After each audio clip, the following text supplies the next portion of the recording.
The War Report coming live every Tuesday at 7 with Steve, Cat, Ryan, Amanda, and Eric. And the voice of NEW, Vince Berry, hitting all the topics like a clothesline flurry. Turn up your speakers and hear them out. You can listen from your car, even on your couch. They too raw, who NXT, handing out smackdowns, follow on IG. Plus, Spotify, TagMeADate.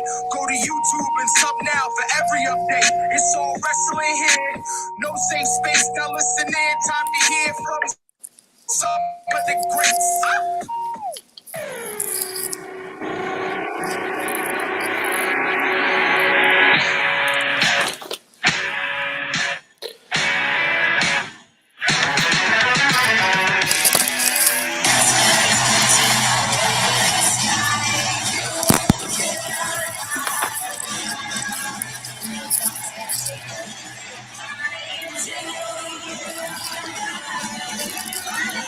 Welcome, everybody, to the Valentine's Day edition of the War Report podcast, brought to you by TagMeADate.com. You got Steve, Vince, and Eric. I love Cat may drop you. by. But that doesn't mean that I like you. Yeah, there you go. We got a little Hell Oscar yeah. because Oh my why god. the fuck not? I think she's going to win. She should win. I think so. Out of everyone in that match. So that's Yeah. cool. But how's everybody doing? Okay. Pretty good. Ready to go, ready to talk some wrestling. I love that you started with Asuka because, I was just reading earlier about the women's division in the WWE and how online they feel like the big focus is Rhea and Charlotte, and they feel like everything else has kind of gone by the wayside. So it'll be interesting to see how the room here feels about it when we talk about the women's division. Yeah, I mean, we definitely listen. We got a lot to cover. I think real quick before we get started. Hey, Tara, happy Valentine's Day to you as well. Hey, Tara, happy Valentine's Day. We should start off. It's a running joke that things always pop or things come out after the show, and we actually had something drop before the show, and unfortunately, it's not great news. Right. But Jerry, one of the greatest promoters in time, has passed away. Jeff Jarrett's father. So rest in peace to Jerry Jarrett. But that just happened a few hours ago.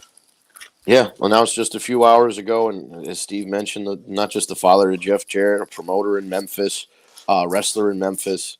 He, when him and Jerry Lawler basically, ran that area. And he was a guy that Stone Cold Steve Austin kind of started out. There are a lot of guys started out in Memphis, even if it was in very small roles. There was just a pool of people, not necessarily from Memphis, but going through Memphis that before they reached the national stage, that was one of those places where you had to go to kind of see if you were cut out for it. You couldn't if you couldn't make it in Memphis, you couldn't make it anywhere else, New York, AWA, whatever. So, it's just fun seeing. I feel like, too, Jerry was very big on giving people a shot. Yes. More so than other promoters, you know what I mean? I mean, he let 14-year-old Jim Cornette take pictures at ringside. You know what I mean? It's just little stuff like that. And then all of a sudden he becomes Jim Cornette. That's how Heyman got started. Doing ringside shoots and shit. And when we really can't forget, he was a very, very big instrumental part of the beginning of TNA. Yes, it was him and Jeff and Dixie. Dixie Panda Energy, the Carters. But funny enough, I believe the money that they used to start TNA was the money that Jeff and Jerry got from Vince McMahon for selling the Memphis library to them for what essentially became the WWE network. But they just wanted the rights to it at the time for tape library. It all ties back, man. So very interesting. Yeah, it's just a weird little thing. Was he sick? I'm not sure. So. Because I don't remember hearing anything. No, it seems sudden. And was it him that was rumored to have possibly taken over WWE during the trials with this? Yes, in '94. Steroid trials. Yeah, if Vince McMahon was out, Jerry Jarrett was going to be in as the head of, everything, basically. But a big loss for the wrestling community. Oh, absolutely, a huge part, and definitely rest in peace. Condolences to Jeff Jarrett and the family. Yeah, for sure. That's tough. So we got a lot to talk about because we keep talking about the promo work and the two separate storylines that are working that are just incredible, and then on Raw you tie it together.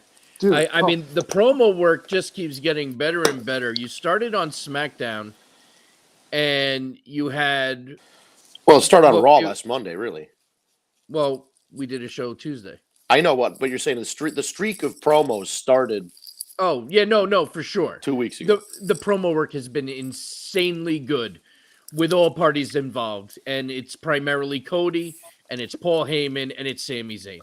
Oh, Sammy. Oh, my God. I mean, on SmackDown, you had Sammy and Paul, and then on Raw, you had Sammy and Cody, which nobody expected. I got fucking goosebumps last night.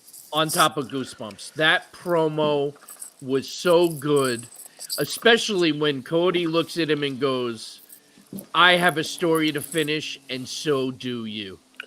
I mean, it's just so fucking good on all accounts, and it got Sammy over, it got Cody over. Like, I think we're getting to a point now where we don't have to worry about one getting booed over the other because the crowd is behind both of them at this point, and I'm still not necessarily throwing away the idea of a triple threat match at WrestleMania. Neither am I, especially now. They're kind of leaning more into it, whereas earlier, in this push, it seemed like, right after the Rumble, the focus shifted right to Cody. And the fans, I think they recognized that once the fans saw, they're like, oh, they're just shifting straight over to Cody. They nipped it in the bud, because if they just left it where it was very Cody, like if the last three promos were Cody and Paul and Cody and Roman and then Cody and Jay or so, you know what I mean? Like it would be Cody a different feel. Interacting was oh my God. It really made you feel like Sammy could win. I'm so excited for not just WrestleMania, but I'm excited for Elimination Chamber. Yeah. Well, and this is our take-home show to the pay-per-view, so we'll have to go through the card. Is the Elimination Chamber already Saturday? It's Saturday. Holy shit. Yeah. And it's turning out to be a great fucking card. Well, because you got one chamber that's deciding the Raw US Women's, title. The U.S. title, and then isn't there one for the Raw or the Raw Women's number one contender? Correct. Yeah. Is there one for the IC? No. What's going on with the Intercontinental Championship? Do we know? I don't think that's being defended.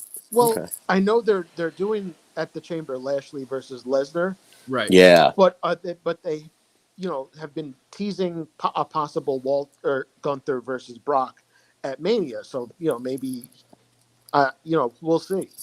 Listen, everybody gets a triple threat this year. It's Gunther, Bobby Lashley, and Lesnar, and then it's Cody and Sammy and Roman in a trip. Like, I don't give a shit. We can be WrestleMania 2000 over again, where there were no singles matches. I don't care. Yeah, I'm kind of okay with that.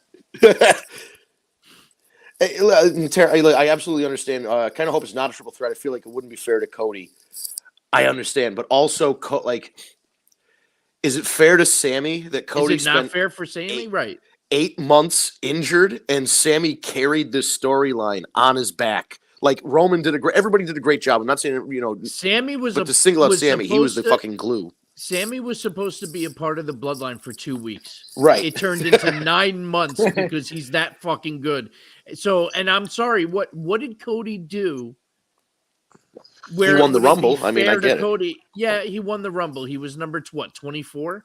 He was in the Rumble for 30. He was last, dude. He came out of number 30. What am I even? Right. He just got cleared that day. His he technically wasn't medically cleared until right before he went out there. So they put him at number 30, so he didn't have to do a lot of work. So he was out there for 10 fucking minutes. He wins the Rumble, right? Like Sammy's been fucking killing it right now. So, I think a triple threat would be a happy median for everybody. Right. And I think it would be a banger of a fucking match. And it's also a way that Roman can lose without getting pinned. Well, because remember, we have a precedent here. And I love that when Tara drops in or Kevin drops in with a question like this, that can spur the discussion. So to call back to another WrestleMania where there was a triple threat between Edge and Daniel Bryan and Roman Reigns, and the moment you remember of that is Roman stacking the two of them up and pinning them very definitively because he's the head of the table. Now you get another triple threat. Right, if there was another triple threat, you know what's going to happen. He's going to stack the two of them up and pin them like that, and both of them are going to kick out, and everybody's going to lose their minds. And it's going to be, I think a triple threat might be a nice callback to the beginning of this head of the table reign. You have to remember something too, that we're in Montreal. We're all expecting a screw job, and the fans. The other thing is the Montreal fans are always a little different. They're fucking nuts. But the other thing too is that we also are getting we're getting the possibility that the Usos are going to be there, because now I'm hearing that they might have been cleared to go over the border. Yeah, so that's what I've heard as well. Right. So we don't know. And the fact that they were told, and that was the other thing, when Heyman looked at Uso and said, here's orders. Stay home during the Elimination Chamber. Sometimes you get to see a lot more on TV than when you're here live. Yep. Think about that. All the things that took place that Heyman was hiding and knew, and then asked, and you lied to him, and then the fist bump with Sammy. There's going to be a screw job. But I think at least an attempt. Well, right. I also like that Sammy last night acknowledged that possibility. Well, right. And if there's a screw job, and that's how Roman loses, he automatically gets his rematch clause for Mania, and he's going to say, I got screwed. And then we go from there. But the other thing could be, now people are saying that Sammy gets screwed and Kevin Owens makes the save, and that sets up the tag match, the Usos with Sammy and Kevin. I think at that point, after last night, throw that out the window. Yeah. I'm starting to think that's not even a possibility. That's what I'm saying. You got to throw it out. I think, in my mind, the Usos are going to run out to try and, at least one of the Usos is going to run out to try and screw over Sammy. It's going to be up to Jay whether or not he sticks with his family or whether or not he sticks with his friend. And maybe he's conflicted and he still joins in the beatdown of Sammy, or the attempted beatdown, and then Cody maybe Cody, to preserve the integrity of whatever the fuck, they try and screw Sammy, and Cody comes out and stops them. And not after the match, like after the decision, but in the middle of the interference, Cody comes out and tries to make things right. And then who knows? It's tension, more tension. Right. And maybe Cody fucks up and he hits the nightmare kick or the disaster kick on Sammy, or something like that, when he meant to hit Roman, but instead he hits Sammy with the kick, and then Roman pins Sammy, and then Sammy's like, well, I didn't get screwed by the bloodline. I got screwed by Cody Rhodes. I won in this match. I'd rather him getting screwed by the bloodline, though. I would, because here's the thing. I really feel like the linchpin of this whole thing is going to be Jey Uso. How fucked up at Mania? How fucked up would it be if there is a Montreal screw job, but the one that does the screw job is Sami Zayn? What if this is all bullshit? He's never left the bloodline. His loyalty is always to the bloodline. And he just lays what down if Cody Rhodes comes down to help Sammy win, and Sammy hits Cody, and then they all just fuck up Cody because he's the next threat? That reminds me of the way the Freebirds Von Erich's feud came about, because the Freebirds were trying to help Kerry Von Erich beat Flair in '82 for the title. He refused their help, and then Terry Gordy hit him, and then that whole thing. So that's very similar to that, I think. I will say this. I don't think that's going to happen. Right, just a theory. Right. What a swerve that would be, especially being where they are, They may riot. Ooh, what if it was a swerve where, it's exactly like that, except Sammy does win, and they screw Roman and kick him out of the bloodline? Well, listen, Right, Sammy did tell Jay that he acknowledges him. Yeah. What if Sammy gets Roman in the sharpshooter and Paul Heyman tells the timekeeper to ring the bell? Or Kevin Owens or Cody or Jay or anybody. Imagine that scenario where Sammy has Roman in the sharpshooter and somebody comes in to the timekeeper, says, ring the bell. And whether or not it's a real finish or not, you figure that out on Monday. But I really hope people are really watching and paying attention, especially the young ones that want to get in the business or, aspire to be a persona in the business.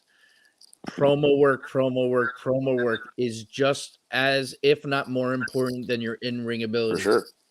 It really is the reason why this entire storyline has worked is because of the promo work. Absolutely. Roman has gotten worlds better. Paul Heyman is spearheading the entire fucking thing, which only helps. You got Cody giving great promo after great promo. Sami Zayn, the work that he's been able to do is just unbelievable, and it just shows you how important it is.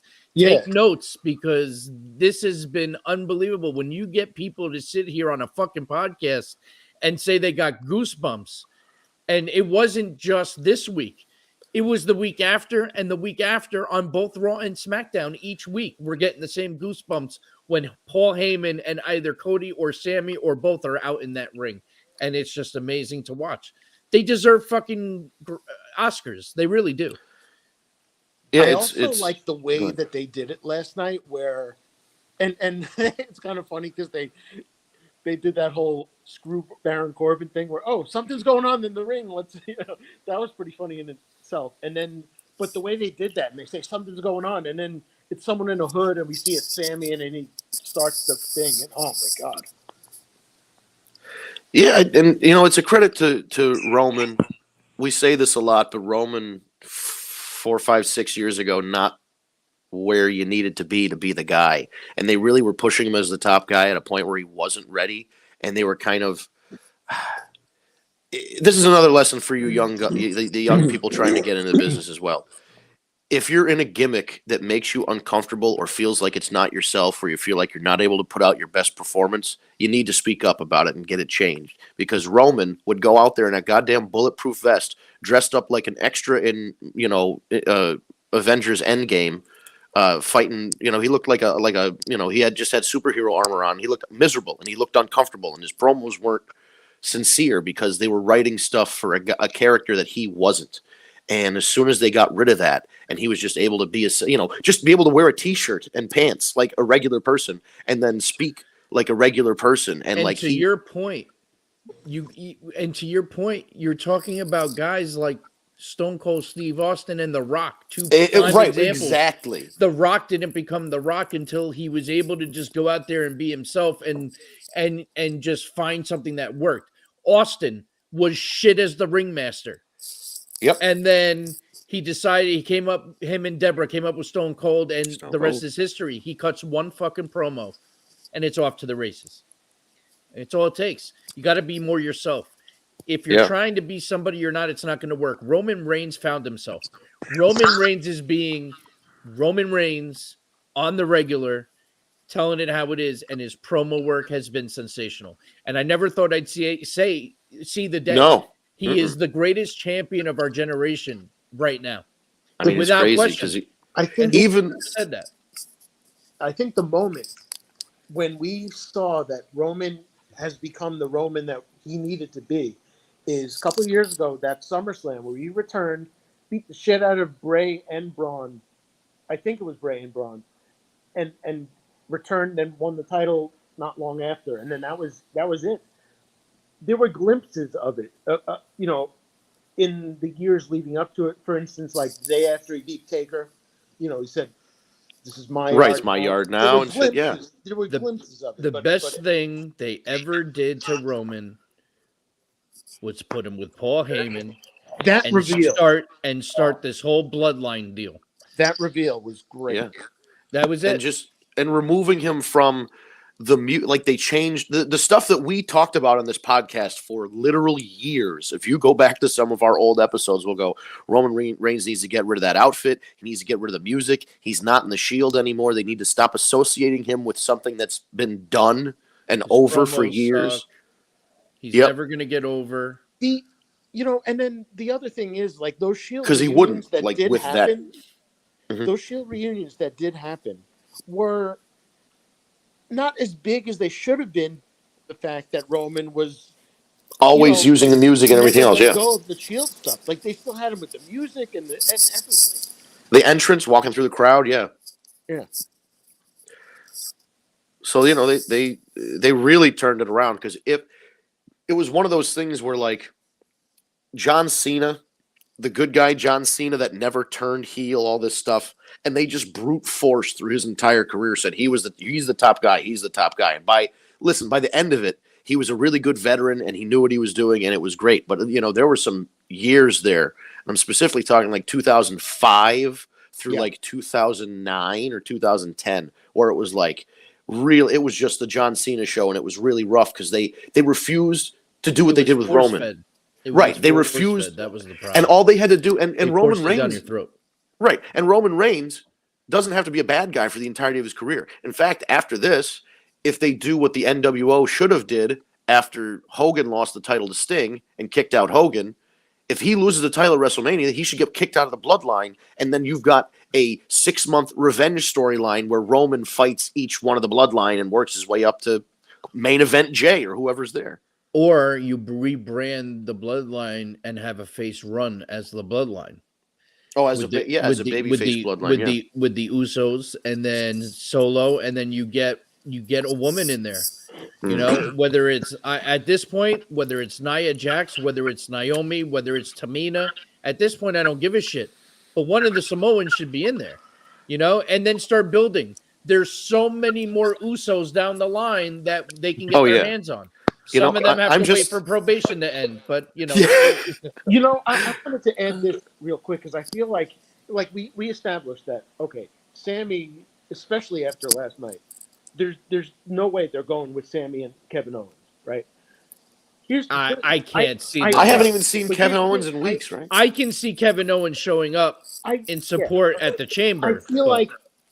I feel like I almost feel bad for Kevin Owens because I feel like he's going to kind of get lost in the shuffle. So I think he needs a thing to do at Mania. I would put him versus Solo at WrestleMania.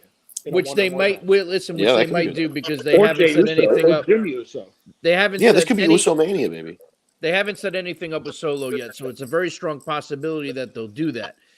I agree with you, but I don't feel bad for Kevin Owens because let me tell you something. Kevin Owens is so fucking proud of Sami Zayn right now. Oh, yeah. And so happy that he's finally gotten over and gotten his day in the sun. Kevin Owens has already been there multiple times. It's Sammy's time to shine, and he's letting him have his moment. Don't feel sorry for him because Kevin Owens will be back in that picture in no time. Right. And this is now time for Sami Zayn. We're in the road to WrestleMania. Give Sami Zayn his all I'm saying due. is I feel like he should have like at least something at Mania, whether it's versus Solo. For sure. There is absolutely no fucking way Kevin Owens doesn't have a match at Mania. I guarantee it. You got 2 nights to fill. Kevin Owens is going to be there. Oh, yeah. No matter what they do. I like the idea with Solo. There's history there. It makes sense. I would. You could throw that together in a week if you needed to. But I think that's going to start at Elimination Chamber. I think a lot is going to. A lot's going to get kickstarted. At Elimination Chamber, we are officially on that fucking road, and it's exciting, and shit is happening. And it's honestly, great. I can be honest here. I haven't been this excited for Elimination Chamber and Mania in a while. When was the last time, Eric, you could say that you're actually watching Raw consistently now? Yeah. Honestly, the last time I was this excited about these upcoming pay-per-views was when we went to WrestleMania 35. Kofi Mania. Yeah, dude. This is a good time, man. It's exciting because it's the stories are being done right. The regime right now is doing it right. I mean, they're not perfect, but they're doing it right. Here's a question, right? And let's say it is a triple threat at WrestleMania. Now, let's say Cody does walk out the champion, right? I feel like he needs to pin Roman because if he pins Cody, I mean, if he pins Sammy, people are going to get a little pissed, I think. So I don't know that they'll give a shit. Well, yeah, maybe not. If the outcome is Cody with the title, who's going to be pissed? Right, that's true. Especially if they bring out the fucking Winged Eagle title. I mean, I would lose my shit. Well, that's the rumor. Cody said if he wins that he would suggest bringing back the Winged Eagle. When he was on Stone Cold's podcast, they had, he referenced it. He saw that title on the wall in the conference and said, Listen, I happen to agree it's still the best title ever in history. It's the that and the big gold from the NWA/WCW. Those are the two, man. All right. I got to shift gears to something else. Yeah. I want to talk about Rick Boogs. Yeah. But I also want to talk about how amazing The Miz is. There is video of when he got laid out. There is video that when they went to commercial and they were changing over to the wrestling mat, he still laid unconscious and they had to clean up around him. And then they rolled him out of the way to take the ring. Like, the sell was just fucking amazing. That's hilarious. The Miz is just so fucking good at what he does. Rick Boogs curled Miz like 10 fucking times. And then did his big M finish. Like, the guy is a fucking beast. Yeah. He's a little over the top. He gets a little annoying. But the guy is a fucking beast. I'm becoming a big fan of Rick Boogs. He's been gone He's for a booging while. out. Yeah. Like, I mean, it's funny. So he tore one or both of his quads, giving a Samoan drop to both Usos last year sometime. Was it WrestleMania or was it shortly after? Him and Nakamura were a tag team because he was playing the guitar out there. Yeah, it was WrestleMania. And I think they were either supposed to win that match or shortly, I don't know. But he got injured then. So he was gone almost a year. So it's good to see him back.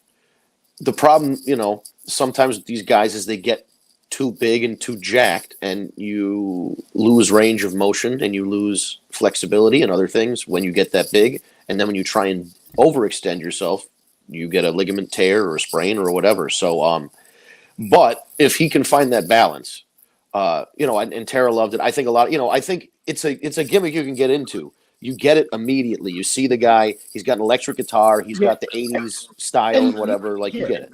And look, all due respect to Heath Slater, but I think Boogs is the real one-man band. It looks like they're going to put Boogs and Elias together. They're going to collaborate. Here's what I want first, though. I want a dueling banjos style guitar battle at WrestleMania between those two guys. Bring out Man Mountain Rock as the ref.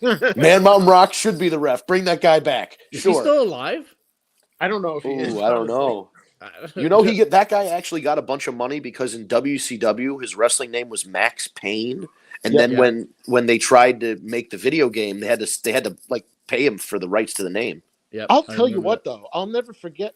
For as forgettable maybe and as corny as that character was at the time, that WWF logo guitar was the awesome. Sickest guitar ever. That was pretty cool. I keep waiting for one of them to pop up, even a reproduction to pop up somewhere that you can buy if you could buy a replica of that, I would absolutely right now get one. You could totally find somebody that could do it. There's so many companies now that are doing belts. You could probably call somebody, send them a picture, and they can probably do it. It'll probably cost you a fucking right. Yeah. You know how many signings Hacksaw Jim Duggan is at, and he signs 2x4s and shit. Oh yeah. It's the best. Yeah. I mean, he's the greatest fucking guy ever. I met Dukes the Dumpster Drosy, and he was signing garbage can lids and shit. Hell yeah. I would get one. I would. You know what? I would get a little trash can or something. I want to give a shout out to Hacksaw while we're at it because he's beat cancer 3 times, right? Yeah. 2 in recent memory and 1 20 years ago or when whatever. He was WCW. Yeah. And then the home invasion that he had recently. And he took the guy down. Yeah. Yeah. He's a fucking animal, dude. And then he was on the Jericho cruise, and in the main event where it was Jericho and Danhausen against the Ass Boys, the Hacksaw came out with his 2x4 and made the save, and they won the match because Hacksaw came out. So the guys after all the that on that cruise. Listen, by the way, since you brought that up, we need to continue our conversation. Hit Elimination Chamber picks. Yes, and then I want to circle over to AEW Dynamite before we wrap because there is some shit we need to discuss on there also. MJF specifically. Well, not only MJF, but that's definitely one of the topics. Refresh my memory. Tyra says, "Why don't I remember Man Mountain Rock?" I can't explain why you wouldn't remember him, but he was a big guy. He had almost like dreadlock, crazy. Yeah, he looked hair. like Bam Bam Bigelow if he was a hippie. Yeah, well, yeah, and then he had a tie-dye shirt, and he always played the guitar. He was pretty cool, but he didn't last very long. He had a longer run in WCW than he did. But he had a WWF, like the shape of the guitar was the WWF logo. Right. Like the old school WWF logo, not the scratch one, the shiny one. Like, oh my God, it was the coolest thing. It was very, very cool. He would play, I think he's played the national anthem at some shows in that time. It was like between 93 and 96, somewhere in there. I would probably put him at 94-ish. You know what? But it was 1995. 1995 was a pretty bad year for WWF. Yeah. So that's probably why. You don't remember. Yeah, you wouldn't remember because he was one of a series of guys like Knuckleball Schwartz to roll through the WWF in that time. Tara, if you're watching the live feed, I found it. Oh, yes. That is the coolest. Look at that guitar. I want one. I still want one. Steve and I at the time were like 15 years old or 14, 15 when that came out. And we thought it was the coolest thing. And it still is. There we go. I think it clicked for Tara. All right, cool. Once she saw the picture, it was very short-lived, but it was cool. Not around very long. But now we've got a second run of it with two guys, Elias and Boogs. So let's see what happens. And Boogs is just so fucking impressive. But it's funny because we talk about that, and then we go and talk about this fucking male models going after Otis. Which is fucking hilarious, by the way. I actually kind of wanted to go down because I'm dying to see how this is going to happen. But him being the face of the male models, obviously it's a setup for something. But it could be funny. Otis is just comic relief at its best. But look, you never would have thought that Otis would have worked with Chad Gable, and here we are. And what a great team they are. And just everything they've been able to accomplish. It's like some corny shit, but it works. I just the please gets me though. And now they added it into the intro music and everything. It's great. It's great. They have T-shirts. Dude, they cash it in. It's fucking awesome. So Chamber. Yeah, let's hit the Chamber. All right. Well, so we have the U.S. title. I don't remember who's in that, honestly. Well, let's see. Theory is defending. Right. You have Theory. Rey Mysterio, I think, is in there, right? Yeah. I'm pulling up the Wikipedia page. Yeah. Seth Franklin Rollins. With those big red boots. Yeah, with those were Mario fucking boots. Hilarious. Those are the newest thing. Those are, making fun of the Super Bowl a little bit, too, possibly. What's that? The boots. Why? The boots are they're like a new fashion thing. They're like they're like a meme, but they're also very expensive. They're like $300 or $400. Kanye in them, I think. Kanye had different goofy boots. These are another brand's goofy boots, and they have long ones like that, and then short ones that almost look like Mario boots. These look like Pac-Man's boots or Mega Man's boots.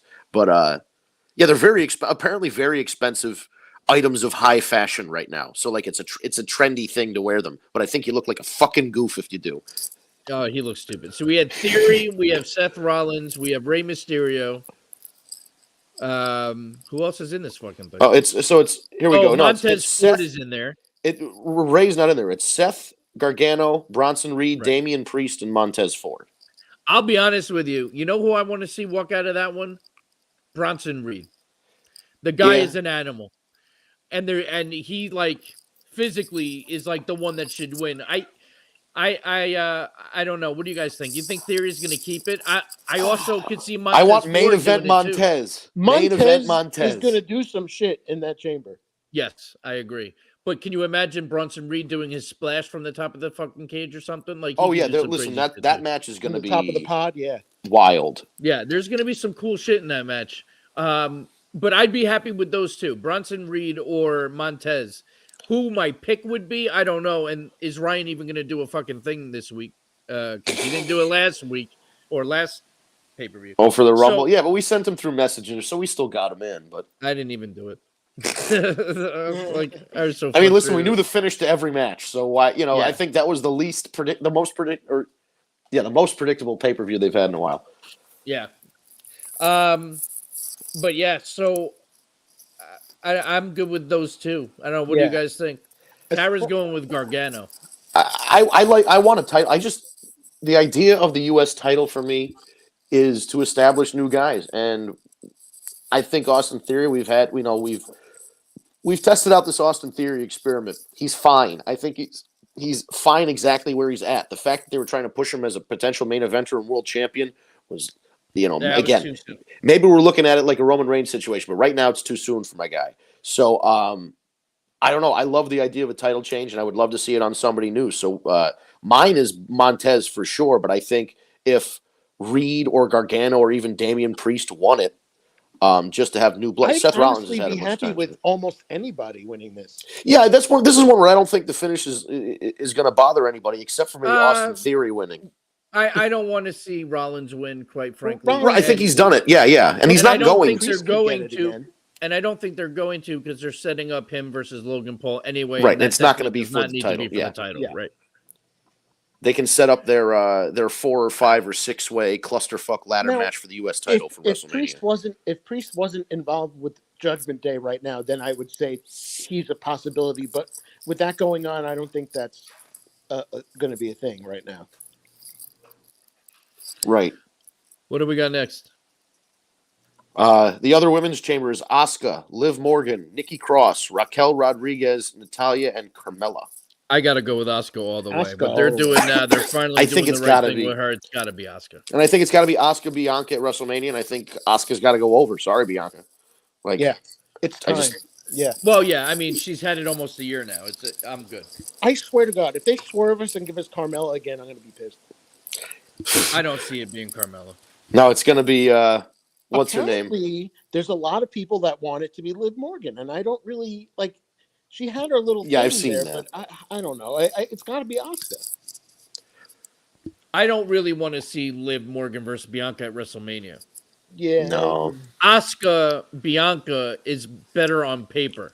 Yes. You know Especially what I mean? At a WrestleMania. Right. And those two are going to put on a hell of a fucking show.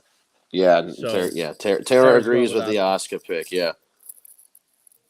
All right. What's next? Lashley Lesnar is kind of unpredictable, I think. No, that one I think is Lesnar all the way because Bobby Lashley's gotten the one up the last couple times. I think it's Brock for sure. Oh, you know what? You're right. Especially if they're going to do Lesnar versus Gunther, they can't have him lose. Unless the Hurt Gunther Business gets back together because they just turned Bobby Lashley heel, which right. I guess we just changed underwear and decided he's going to be heel today. He's the new Big Show. Yeah. Right. So I could see the Hurt Business screwing Brock, but does Brock lose another big one? No, I'll give you one. This is the finish.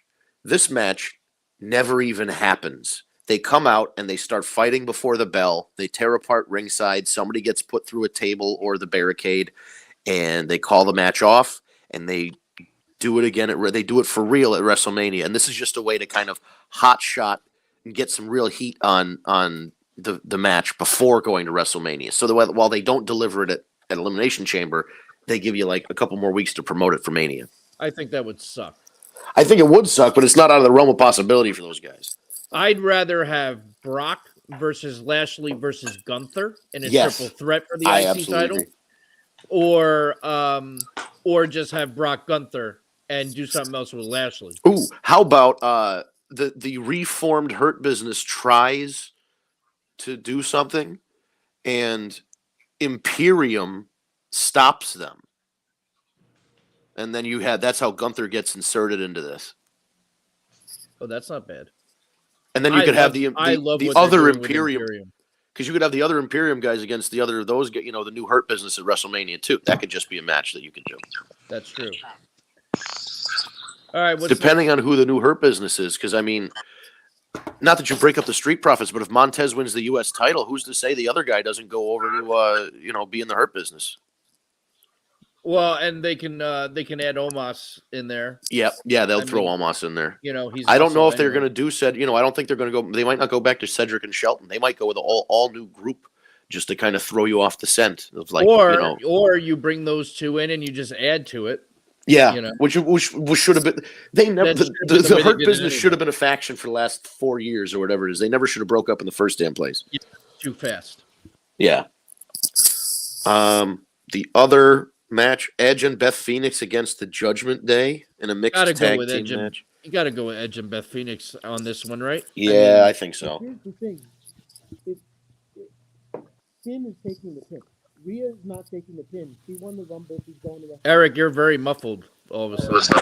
Oh, I think my finger was on the mic. All right, say that again. I think Finn's got to be taking the pin because Rhea won the Rumble. She's going to Mania, but you do need to resolve the Beth Rhea thing. So yeah, I think that's the way it's probably going to end up. Right. No, I think you're right. And they're not putting Dominic in there because. I'm sorry, Steve. I was going to say they're not putting Dominic in Finn's place because Dominic can't lose, especially if he's going to go against his dad at Mania. So right, which we still haven't seen how they're going to set that up yet. I mean, they've already laid groundwork, but how are you going to now bring that back in? But there was a picture of Edge keeps slapping Beth's ass during entrances, and there was one where his hands on her ass, and you could see her face, and there's it's a video, and it's saying stop doing that kind of thing, and then the caption says, "But I'm the rated R superstar." yeah, that's true. He's done worse on live TV. Couldn't help it either. So All right, what else we got? And I think that might be it, aside from our main event, Roman with Sami Zayn. And we just did a whole 20-something minutes on that. So if you want to hear about that, rewind. We did 20 minutes on that, but I don't know who to pick. Don't ask me. I don't know if I'm going with Sami or I'm going with the Montreal Screwjob, and it's going to be Roman. Oh, man. I mean, I feel like Roman has to keep the titles until WrestleMania because that's the time to take them off of him. But something's got to. If that's the case, sorry, Cody. Sami's in this match as a triple threat because that means Sami has. If Sami loses clean in Montreal, it's going to tarnish the next few weeks of trying to. They're going to have to really right the ship to get a singles match with Cody and Roman off the ground. And I also did like the fact that Cody rather seemed to have said to it should be me versus you, Sami, and fuck Roman. Yeah, that was a nice little wrinkle too. That he's like, who says it has to be whatever matchup it is? Maybe it's going to be Cody and Sami at Mania. So it's playing off a lot of things. It's playing off the expectations of the fans as longtime WWE watchers, and knowing that Roman Reigns isn't going to lose a pay-per-view going into WrestleMania. But then it's also playing on the real life of it all, where the crowd is really. Ooh. Bless you. Excuse me, I had to sneeze. I muted. Where the crowd is really organically behind this one guy. So then, you're looking at it in the kayfabe of it. Yeah, Roman should win. That's just the way things go. But then looking at the real life of it, you're like, oh, the hot hand is Sami. So you got to do something with him. So I don't know if you might beat him, but I don't think you beat him clean. I am definitely not going to be able to make my decision until the show starts. Yeah. I'm going to need more time to figure this out. Plus, we got to see what happens this week on SmackDown too. Right? Yeah, I thought the jury's still out for me. I on this feel one, though, regardless of the winner of this match, I still think it's going to be a triple threat at Mania. I'm not convinced of that yet, but I'm okay with that. So we'll have to see. All right. Well, those are our picks, sort of, for the Elimination Chamber this Saturday. But we're getting close to the top of the hour, and I do want to touch a little bit on AEW Dynamite from this week because this was a championship Dynamite, and boy, was it a Dynamite show. How shocked are you guys that the Acclaimed are no longer the AEW Tag Team Champions? And how surprised are you that Billy Gunn did not turn Right. on them? I'm a little relieved that Billy didn't turn. I'm glad he didn't, because I still want, I always still want Daddy ass to scissor. So I'm good with that. But I am shocked that the hottest tag team, quite possibly in pro wrestling, next to the Usos right now, you took the titles away. I'm pretty shocked by that. The only thing that makes Great sense match. is it was a great, but I think the only thing that makes sense is that FTR are going to come back and they want FTR to win the titles, but they don't want FTR to beat the Acclaimed. Right. So they put it on the Ass Boys. Okay. Which, if that's the case, then I can't. If that's the but we don't know that yet. Yeah. I mean, that's I'm good with that. But it's just it sucks because those guys are so organic. Like they're another group of guys that got organically over. And I give credit to the Ass Boys too, because those guys are the Guns, the Gun Club, Austin and Colton, whatever. But they're good. Like when they started out on AEW Dark and all this stuff, they were rough and they needed more time. And the pandemic really helped them out where they had the time. They were wrestling a lot of matches because they were all kind of just together there in Jacksonville. So they really got a lot of reps in, and they improved. They really improved. Do I think they've improved to the level of AEW World Tag Team Champions? I mean, not really. But since they're a heel team and they cheated to win and they're probably going to lose to FTR, then it all makes sense, because then you can just go, all right, they won the tag team titles. It was kind of a fluke. They got beat by a better team, and now they have to work their way back up to earning that title shot again. Tara's not surprised that the Guns won, but surprised that Billy didn't turn. I'm with you, Tara. I am, although I was surprised that the Acclaimed lost, to be honest. But if Vince is right, and this is the direction it goes, I'm good with that too. But that wasn't the only great thing about the night. Dynamite's really it's a good, fun 2 hours of wrestling, and sometimes people shit on the show. It's just wrestling. Like, here's the thing: if you don't particularly care for 10 or 20-minute long talking segments, they really only have about one a show. Everything else is fucking wrestling. So if you just want to watch matches, that's why I watch Dynamite. It's for matches. And not for nothing, if there's any reason to turn in to AEW at least once a week, it's for MJF. He is absolute fucking gold. Every goddamn week. He hasn't wrestled in I don't even know how long, and he wrestled a hell of a match. Yep. Cut a hell of a promo. Then came back out, cut another promo. I was going to say he's doing more, yeah. Like, that I am a scumbag promo. Oh my You're God. holding the mic again. Oh, sorry. There you go. That I am a scumbag promo. Oh my God. How fucked up. Yeah. And yet such a great fucking promo. I was surprised they didn't go like really like far with like a whole like, death thing, like I was. Or like cops really did show up to question him about that day. I knew they weren't going to go with like a Katie Vick thing, but you know what I mean? Like, yeah. They went as far as they possibly could without going too far. But they went right. It was so apparently, from what I've heard, it's a combination of two real life stories. One of which is that he dated or had a crush on or hooked up with a girl named Liv. That was like one thing that really had not Liv Morgan, because that's not her real name. Although they are friends, right? They're friends. They And but people were saying that he said the name Liv just to stir the right exactly. But there was a girl. Yeah, we say it's Liv Morgan. But that's so there's a girl, right? So there is a girl that he apparently had some sort of thing with.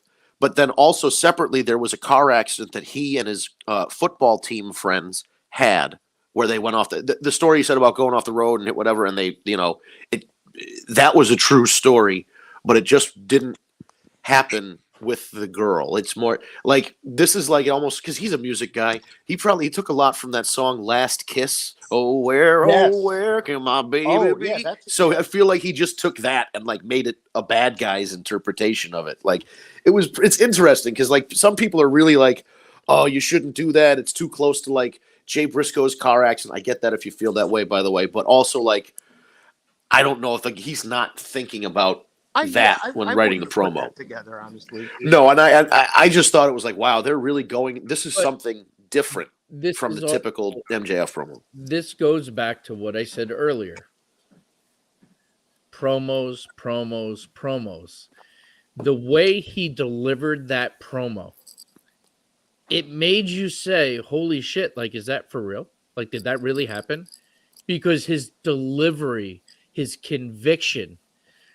I mean, I sat there and was like, should I like Wikipedia this? Like, Right. It was convincing. He's He's so fucking good. He's always able to do that too. Like think back to that one promo against CM Punk where he said, like, they called me a 5'0" Jew boy, whatever thing. And you really, like, had some garnered sympathy and shit. It was, oh my God. And then didn't happen while getting a BJ. I mean, he really is just amazing. He really I love is that. so That's good. the nuance to it too. Oh yeah, he mentioned, he throws that little thing in and kind of, if you know, you know, and if you don't know, if like kids are watching, they don't necessarily know what he meant, but you got what he meant. I think going to his match, the opening match, Konosuke Takeshita is going to be a champion soon. He has a look. If that guy can learn to speak English, amazing. Like, I don't know if I think even not even being able to speak English that well, he's still getting over. So I don't even know if he needs to continue. Like, he can still continue to learn, but I don't think that's going to hold him back because he's just. Hey, listen, Tajiri phenomenal. didn't speak much English. Yeah, I mean, Asuka doesn't really speak much English. Takamichi, she does, but you know what I mean. Well, but when she's screaming, and it's just great because you never know what she's saying, but you believe every word of it. It was right. Like, you could put this guy up against Samoa Joe, and it would be a great match. I think, and I think he's another young guy that they've got there that there's a lot of potential, like him and Jungle Boy and Ricky Starks, good Darby. That there's a TNT title, and the All Atlantic one that Orange Cassidy has too. Right, and then the fact that Ring of Honor is involved, so there's.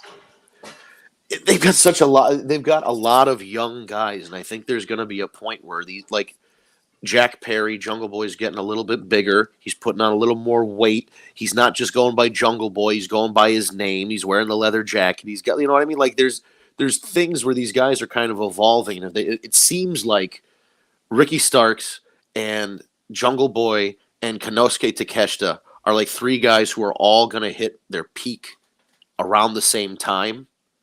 And Darby's already, like, I don't want to say Darby's probably already at his peak, but if he can maintain and keep up with those guys and doesn't kill himself, throwing himself down the stairs and riding motorcycles and shit, right, then he's going to be in that mix too. And you still got MJF as a young guy who's championship material. You know what I mean? So they've just got a really. And you got like guys like Hobbs in the background. I completely forgot about Will Hobbs is great. I think he's another guy that could be like TNT or All Atlantic. Wardlow, yeah. So while they don't have a Roman Reigns or a The Rock or a Stone Cold, they've got a group of guys where one of them is going to be that guy. I don't know which one, because I think Wardlow could be that guy. A lot of them could be. So I guess we'll just see, who of that class. That's the nice thing in AEW is that there's so many that they can choose from. Kevin, what's up, man? Glad you were able to catch up and join us. Better late than never. And of course, you can always catch the replay and catch up on what you missed. But yeah, I mean, AEW is just hitting on all cylinders. I mean, they just deliver time and time again. The matches are great. The stories are great. Jericho is great. Samoa Joe is great. Yeah. I mean, it's just, it's great. Yeah, I can't say enough. AEW. I mean, that championship, every single match was great. Yeah, it's just it's enjoyable 2 hours of TV. They're not writing Shakespeare or anything, but they're the storylines you can follow. People have motivations. You understand who's a good. It's I don't know. I feel like I just want I can just put it on and like even maybe if not that I haven't watched in a couple, but like let's say I didn't watch in like 3 or 4 weeks, I could just turn it on and be like, okay, I'm pretty caught up as to what happened. Oh yeah. But I'm always looking forward to that just because I know that there's at least one match in there that's really gonna, knock your socks off. Yeah. Yeah. And yeah, man, I really like Dynamite, and I think Moxley and Hangman. Oh, there's one more match coming for them, and like, oh man, yeah, there's a lot of cool stuff coming up leading up to their March Revolution pay-per-view. Yeah, and then the Rampage is a good secondary show for them to follow up on some other things. Yeah. People give shit up for Rampage too. It's just it's not Raw and SmackDown. But they have it's what I Raw like about and Rampage, Sunday Night Heat. What I like about Rampage is there's kind of like a theme. Like there's like the specific main event and then the promo with Mark Henry and yeah, leading to so it's got like a theme going on a little bit. And it's right. There's a familiar thing to it where the main event is coming up because you get these promo packages and you get Mark Henry. It's time for your main event. And it's very cool that they gave him that role. Highlights people that might not have gotten much. That's what I like Dynamite too, or in general. Yeah, you get a good. You usually get a good women's match, like a TNT title defense or something. It's not like it's dark or Elevation or whatever, Yeah, and I know there's some criticism about AEW having most matches in AEW pretty predictable, and you know who's going to win. I don't know. We all thought the Acclaimed was going to win on Wednesday, and that didn't happen. So, I feel like a little there's something to be said about being consistent and having the things wrestling, right. But they've kind of set this Jinder consistent Mahal world. Would be WWE champion, No, oh God. Not Do to you bring remember up that? Holy shit! But yeah, you don't know what's going to happen. You're right. It's but if you're not an AEW fan or a regular AEW watcher, give it a shot. They're leading up to another. Revolution isn't their WrestleMania. It's not their big pay per view. But the fact is, they only do 4 or 5 pay per views a year. So every pay per view they load up. Yeah, I also don't want to forget about Adam Cole either. Oh, Adam Cole making his comeback. I mean, that's another guy who, if he can have these concussion things, face run in AEW too, and they love. I mean, they were ready to cheer for him when he debuted last year. So they did. This is and they were ready for and then he became a heel and whatever with and they still the Red Dragon, and they did. Yeah, so I think he was just. They want to like this guy. I went to Dynamite last year, and to experience an Adam Cole Bebe in the crowd is a thing. Yeah. Oh yeah, it's a big deal. I mean, I wouldn't put it, necessarily against like a Taker entrance or anything like that, but it's still a big deal. Very different. Oh yeah, right. Yeah. Very different. Well, and on that note, everyone, it is top of the hour. All right, man. Be sour. No, man, no reason to be sour. This is a great episode. A lot of shit to talk about. If you are just report. If you're just tuning in, I saw a couple people hop on the stream within the last 10 or 15 minutes. You have the option to rewind. You can go back and catch the rest of the show. Beginning of the show, we had some discussion on the whole elimination chamber thing and the whole bloodline Cody Sammy situation. It's a situation. And if you want to hear about that, go ahead and scroll back to that, and you can hear that part.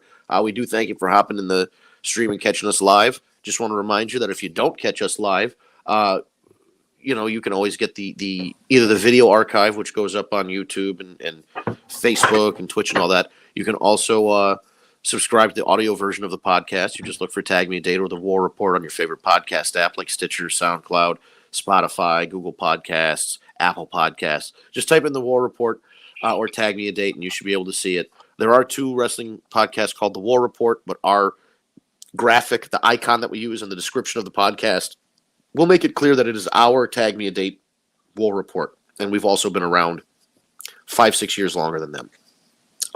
So just go, like I said, go to your favorite podcast app. The audio version gets dropped, between 7 and 8 o'clock usually when we go off the air at 7. So you can check that out if you prefer the audio version.